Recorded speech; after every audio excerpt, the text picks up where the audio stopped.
సాబ్ movie ఎలా అనిపించింది? Book చేస్తే వస్తుంది క్యాబ్. ఇప్పుడు చూసాము రాజాసాబ్. ఈ సినిమా రాజాసాబ్ కాదు, ఓకే రెబల్ స్టార్ డార్లింగ్ సాబ్ ఇది. ఓకే. అసలు మారుతి గారు మీరు ఇంత చక్కనైన స్టోరీ తీసుకున్నారు మా కోసం. డిఫరెంట్ గా ఉంది స్టోరీ, చాలా నీట్ గా ఉంది. అసలు ఓల్డ్ స్టోరీ మాత్రమే కాదే కాదు, ఇలాంటి స్టోరీ ఎవరు తీయలేదు కూడా. ఓకే. అసలు ఈ సినిమాలో దయ్యం లేదు, ఓకే, డబుల్ యాక్షన్ లేదు. ఓకే. ఇందులో ఉన్న స్టోరీ మొత్తం హిప్నాటిజం.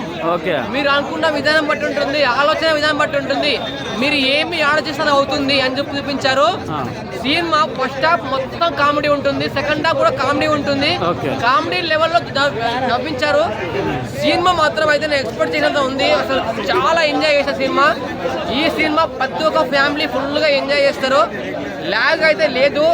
నైట్ ట్రోల్ చేశారు, సినిమా బాగాలే ట్రోల్ చేశారు చెప్తున్నా. అరే నాయన మీరు సినిమా చూడలే కాబట్టి ట్రోల్ చేస్తున్నారు.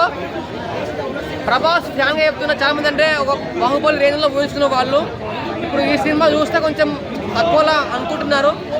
కానీ ప్రభాస్ గారు ఇందులో 24 సినిమాల యాక్టింగ్ అనిపిస్తుంది. ఇందులో ఇంటేజ్ లుక్ బాగా కనిపిస్తుంది. ఇంటేజ్ లుక్ ప్రభాస్ గారు ఒకప్పుడు ఎలా ఉన్నాడో చిన్న ఆ రేంజ్ కనిపిస్తుంది. కాస్ట్యూమ్స్, డ్రెస్సింగ్ అన్నీ చాలా బాగున్నాయి. ముగ్గురు ఏదో సాంగ్ ఉంటుంది, ఆ సాంగ్ మాత్రం అదిరిపోయింది. హిందీ సాంగ్ ఉంటుంది ఇందులో, హిందీ సాంగ్. తెలుగు సినిమాలో హిందీ సాంగ్ మాత్రం హైలైట్. అది అసలు ఎక్స్పెక్ట్ చేయలేదు అట్లా పెడతారని. అంటే ఎందుకంటే మళ్ళీ వేరే ఉంటారు కదా, వేరే కంట్రీస్, వాళ్ళ కోసం పెట్టారు అనుకున్నాను. అయితే సాంగ్, డాన్స్, కాస్ట్యూమ్స్, ఎక్స్పోజింగ్ అవన్నీ చాలా బాగుంది. అదొకటి. క్లైమాక్స్ ఎలా అనిపించింది? ఆ క్రొకోడైల్ క్రొకోడైల్ ఫైట్ మాత్రం అదిరిపోయింది. చాలా వరకు ఆ క్రొకోడైల్ సీన్ అయితే మొత్తం థియేటర్ మొత్తం అరుపులు.